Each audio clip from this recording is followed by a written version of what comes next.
ಮುಳ್ಳು ಸೌತೆಕಾಯಿಯಿಂದ ಬೇರೆ ಬೇರೆ ರೆಸಿಪಿ ಮಾಡಬಹುದು. ನಾನಿವತ್ತು ದೇಹಕ್ಕೆ ತಂಪು, ನಾಲಿಗೆಗೂ ರುಚಿಯಾಗಿರುವ ಮುಳ್ಳು ಸೌತೆ ಸಿಹಿ ಕಡುಬನ್ನ ಮಾಡ್ತಾ ಇದ್ದೀನಿ. ಇದು ತುಂಬಾ ಹಿಂದಿನ ಕಾಲದ ರೆಸಿಪಿ. ಸಾಮಾನ್ಯವಾಗಿ ದೀಪಾವಳಿ ಹಬ್ಬದಲ್ಲಿ ಮಾಡ್ತಾರೆ. ನಮಸ್ತೆ, ನಾನು ನಿಮ್ಮ ರಶ್ಮಿ. ಐತಾಳ್ ಸ್ಥಳ ಪಾಕಕ್ಕೆ ನಿಮಗೆಲ್ಲರಿಗೂ ಸ್ವಾಗತ. ಮುಳ್ಳು ಸೌತೆಕಾಯಿಯ ಸಿಪ್ಪೆ ಮತ್ತು ಬೀಜವನ್ನ ತೆಗೆದು ತುರಿದುಕೊಳ್ಳಬೇಕು.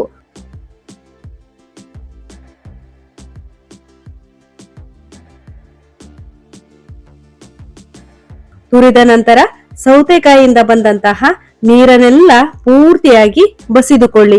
ನಂತರ 1 ಕಪ್ ಇಡ್ಲಿ ರವೆ ಅಥವಾ ಅಕ್ಕಿ ರವೆಯನ್ನ ಬಾಂಡ್ಲೆಗೆ ಹಾಕಿ ಸ್ವಲ್ಪ ಬಿಸಿ ಮಾಡಿಕೊಳ್ಬೇಕು. ಪರಿಮಳ ಬರುವ ತನಕ ಹುರಿಯೋದು ಬೇಡ, ಬೆಚ್ಚಗಾದ್ರೆ ಸಾಕು. ಪೂರ್ತಿಯಾಗಿ ತಣ್ಣಗಾಗಲು ಬಿಡಿ.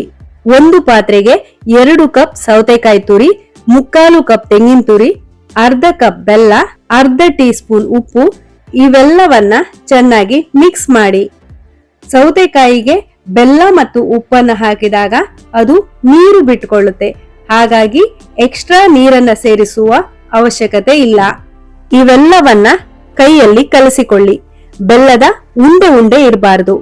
ಚೆನ್ನಾಗಿ ಕಲಸಿಕೊಂಡ ನಂತರ ಬಿಸಿ ಮಾಡಿದ ಇಡ್ಲಿ ರವೆಯನ್ನ ಹಾಕಿ ಮತ್ತೊಮ್ಮೆ ಎಲ್ಲವನ್ನ ಕಲಸಿಕೊಳ್ಳಿ. ಅರ್ಧ ಗಂಟೆ ನೆನೆಯಲು ಬಿಡಿ.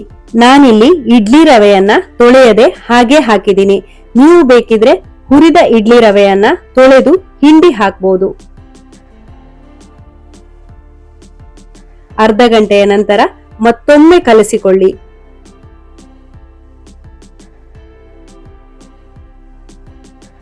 ನಂತರ ಅರಿಶಿನದ ಎಲೆಯನ್ನ ತೊಳೆದು ನೀರನ್ನೆಲ್ಲ ಆರಿಸಿಕೊಳ್ಬೇಕು. ಕೆಳಗಡೆ 1 ಎಲೆ ಇಟ್ಟು ಅದರ ಮೇಲೆ ಪ್ಲಸ್ ಆಕಾರದಲ್ಲಿ ಇನ್ನೊಂದು ಎಲೆ ಇಟ್ಟು ಹಿಟ್ಟನ್ನು ಹಾಕಿ ಪಾಕೆಟ್ ತರ ಮಡಚಿ.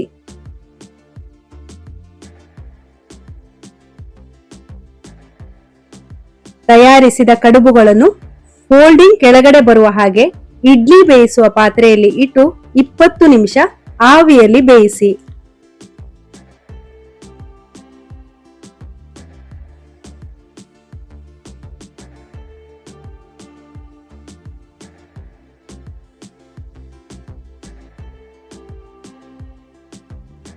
ಈಗ ತುಂಬಾ ರುಚಿಯಾದ ಘಮಘಮವಾಗಿರುವ ಸೌತೆಕಾಯಿ ಸಿಹಿ ಕಡುಬು ರೆಡಿಯಾಗಿದೆ. ಸಿಹಿ ಇನ್ನೂ ಜಾಸ್ತಿ ಬೇಕಿದ್ರೆ ಹೆಚ್ಚು ಕಡಿಮೆ ಮಾಡಬಹುದು. ಇದೇ ಅಳತೆಯಲ್ಲಿ ಮಾಡಿದ್ರೆ ಸೌತೆಕಾಯಿ ಸಿಹಿ ಕಡುಬು ಪರ್ಫೆಕ್ಟ್ ಆಗಿರುತ್ತದೆ. ತುಪ್ಪದ ಜೊತೆ ಹಾಗೆಯೇ ಉದ್ದಿನ ಬೇಳೆ ಕೆಂಪು ಚಟ್ನಿ ಜೊತೆ ಸೂಪರ್ ಆಗಿರುತ್ತದೆ. ಈ ಸಾರಿ ಹಬ್ಬಕ್ಕೆ ಸಿಹಿ ಕಡುಬನ್ನ ಮಾಡಿ ನೋಡಿ.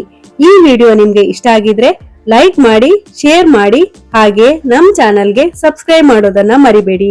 ಧನ್ಯವಾದಗಳು.